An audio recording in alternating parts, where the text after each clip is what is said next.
Breaking news from the stadium tonight as an anonymous fan foot the bill for 55,000 hot dogs, bringing that sweet tubed meat to everyone in attendance. Free dogs! Yeah! 55,000 hot dogs? What does that even cost? While the identity of this Frankfurter philanthropist remains anonymous, their all-beefy generosity will go down in history. The new Mega Millions. More to win means more to give. How you spend it is up to you. Yeah! For game odds and details, visit sceducationlottery.com.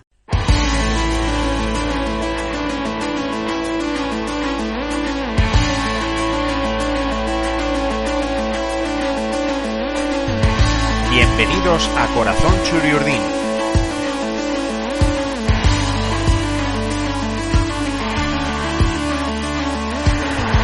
El podcast en el que escucharéis historias sobre la historia de la Real Sociedad.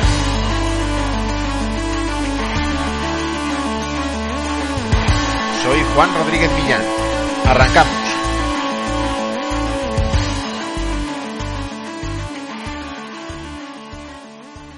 El 18 de junio de 1972, el barcelonés Enrique Silvestre jugó el último de los 100 partidos que disputó con la Real, club al que llegó procedente del Celta.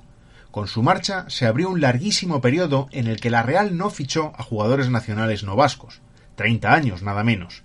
Durante los años 90, el entonces presidente realista Luis Uranga abrió la puerta a este tipo de incorporaciones y dejó claro que si no se producían no era más que por cuestiones de mercado, porque para la Real había más facilidad en contratar por un módico precio a futbolistas procedentes de otros países que hacerlo por un español. Uranga, no obstante, nunca llegó a incorporar a ningún jugador así, algo que sí se produjo ya en la presidencia de José Luis Astiazarán. En los primeros días de agosto de 2002 saltaba la noticia a los medios. La Real tenía muy avanzadas las negociaciones por Sergio Boris, asturiano, jugador del Oviedo de 22 años, polivalente, aunque llegaba en principio como centrocampista a la plantilla que ya dirigía el francés Reynald Denoué. En el equipo ovetense había debutado de la mano de Fernando Vázquez, pero fue Luis Aragonés quien le consolidó como titular. El fichaje que acabó con esas 3 décadas de ausencia de futbolistas no vascos en la Real se produjo casi por sorpresa, incluso para el interesado. Desde siempre la Real ha sido un equipo que solo fichaba jugadores vascos y extranjeros, por eso no te imaginas que algún día puedan llamarte a ti siendo asturiano. Al principio no me lo creía mucho, pero ahora he visto que todo se está llevando de una forma muy seria y ya me he hecho a la idea, explicó Boris en una entrevista que concedió a Mundo Deportivo antes de que su fichaje se hiciera oficial. Y no le daba mucha importancia a esa condición de no vasco. Si te digo la verdad, no he pensado mucho en ese tema. Si finalmente ficho por la Real, intentaré hacerlo lo mejor posible para ayudar al equipo y a mí mismo, explicó.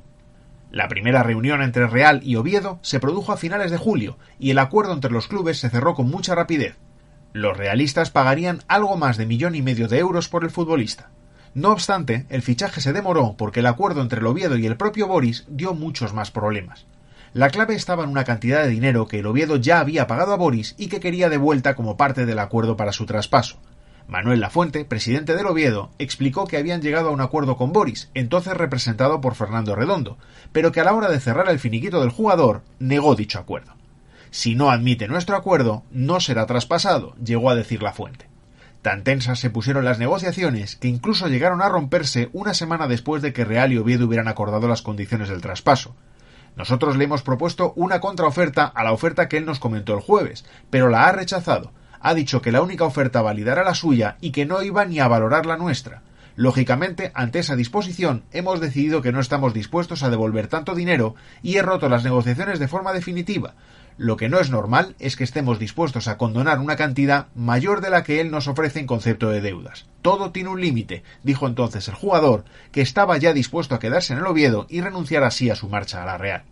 Pero en apenas 24 horas, el Oviedo y Boris no solo retomaron las conversaciones, sino que llegaron al entendimiento que era necesario para que éste pudiera fichar por la Real. Boris llegó a Donostia el 12 de agosto, fue recibido en Anoeta por el director deportivo Roberto Olave y por el jefe de Relaciones Externas, Andoni Iraola, y aunque posó para los medios de comunicación, se optó por que no realizara declaraciones. Tras recibir por escrito el documento que acreditaba el acuerdo económico entre el Oviedo y el jugador, la Real cerró el fichaje y presentó al futbolista al día siguiente. Hubo un momento en el que pensé que no ficharía por la Real, confesó el jugador en su primera comparecencia ante los medios, ya como jugador churiurdín. Boris no quiso referirse entonces a su procedencia y prefirió apostar con humildad por lo que pudiera aportar sobre el campo. Pero Astiazarán sí dejó claro que no tendría problema alguno en fichar a un jugador, independientemente de su origen. No podemos ponernos más límites. Dicen que ahí afuera hay olas de 20 metros y nosotros no podemos ir en chalupa. Cada vez queremos tener un mejor equipo, sin renunciar a la identidad de nuestro club. Nuestro objetivo sigue siendo proteger a los jugadores de casa para que lleguen a primera con el mayor nivel posible, explicó el presidente realista. Se llegó a publicar que Olave fue el principal valedor de Boris para su fichaje, pero el director deportivo lo negó en la presentación. Ningún fichaje es personalista, todo es consensuado en función de las necesidades que tenemos. Buscamos que lo que venga de fuera aporte algo que no tenemos en casa, dijo el técnico. Boris, sin embargo, no tuvo demasiada suerte en la Real.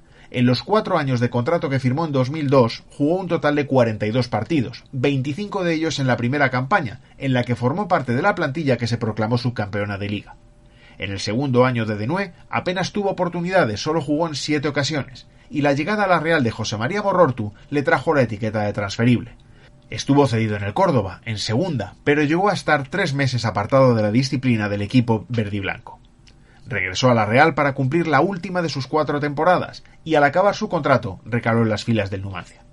El fichaje, el tercero de los que cerró Olave en el verano de 2002 tras los de Gabriel Schürrer y Valeri Karpin, no le salió rentable al club, ni deportiva ni económicamente, pero eso no elimina su carácter histórico, el de convertirse en el primer español no vasco que jugó en la Real tras 30 años y el de ser el segundo asturiano que vistió la camiseta Chururdín tras Herrerita.